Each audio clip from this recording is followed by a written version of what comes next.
విశాఖపట్నం మా ఉత్తరాంధ్ర ప్రజలు కూడా ఎంత అమాయకులంటే విశాఖపట్నాన్ని రాజధాని ఇస్తామంటే ఓట్లు వేయలేదు.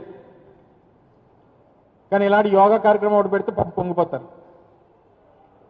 లేదా బీచ్ ఫెస్టివల్ ఏదో పెడితే పొంగిపోతారు, అరకులో 4 బెలూన్లు ఎగరేస్తే పొంగిపోతారు. ఇలా చిన్న చిన్న ఆనందాలకి మేము ఈ ఉత్తరాంధ్ర ప్రాంత ప్రజలు ఆశపడతారు. ఆ ఆశని ఆయన ఉపయోగించుకునేటువంటి పరిస్థితి. డబ్బంతా అమరావతిలో, హంగామా అంతా విశాఖపట్నంలో. మీకు అన్ని ప్రపంచ స్థాయి కార్యక్రమాలకు వేదిక విశాఖపట్నం కావాలి, ఉత్తరాంధ్ర కావాలి.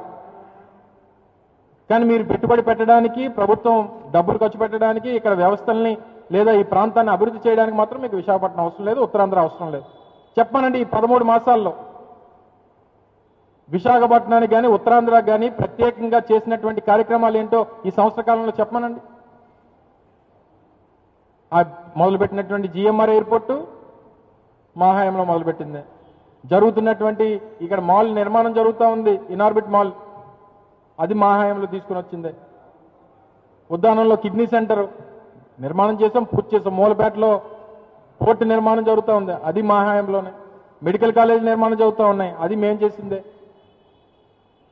ఇంజనీరింగ్ కాలేజీలు, ట్రైబల్ ఇంజనీరింగ్ కాలేజీలు, సెంట్రల్ యూనివర్సిటీ, ఇవన్నీ మా హయాంలో జరిగినవే.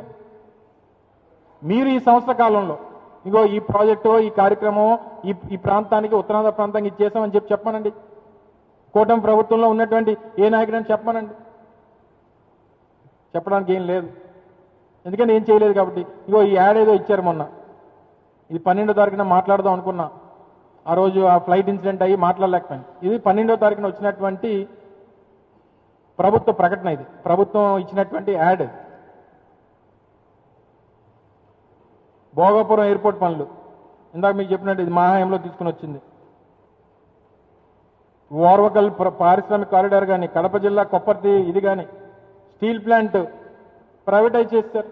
ప్రైవేటైజేషన్కి టోటల్గా పాపం ఎంప్లాయీస్ని దాదాపు 3200 మందిని తీస్తారు. అంటే పూర్తి స్థాయిలో ప్రైవేటైజేషన్కి అడుగులు వేసేస్తా ఉన్నారు. మా వైఎస్ఆర్ కాంగ్రెస్ పార్టీ ప్రభుత్వంలో అసలు ఆ కార్మిక నాయకులందరూ కూడా ఒక టెంట్ నడిపి వారి నిరసన తెలియజేసేటువంటి పరిస్థితి ఆ రోజు ఉంటే, ఏ ఒక్కరోజు ఒక పోలీసు కూడా టెంట్ వైపు వెళ్ళలేదు. ఎందుకంటే వాళ్ళు పోరాటం చేసేటువంటి వారి హక్కు అనేటువంటి ఉద్దేశంతో. మొన్న ఒక రోజు మొత్తం పోలీసులందరూ కూడా టెంట్లోకి వెళ్ళి కూర్చొని కార్మికులను ఎవరిని రానివ్వకుండా మొత్తం టెంట్ అంతా ఎత్తిపెట్టేశారు. మళ్ళీ ఎవరు టెంట్ వేయడానికి వీల్లేదని చెప్పారు. కాంట్రాక్ట్ కార్మికులు 3200 మందిని తీస్తారు. ఈ సంవత్సరంలో 3.5 నెలల జీతాల బకాయిలు ఉన్నాయి. ఏమని అడిగితే 10,000 కోట్లు, 11,000 కోట్లు, 12,000 కోట్లు ఇస్తామని చెప్తున్నారు.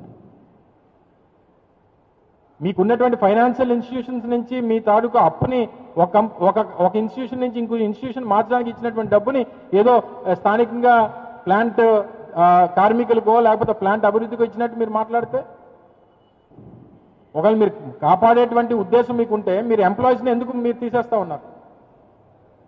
రోజు రోజుకి ఎంప్లాయీస్ని తగ్గించుకుంటూ ఎందుకు వస్తున్నారు?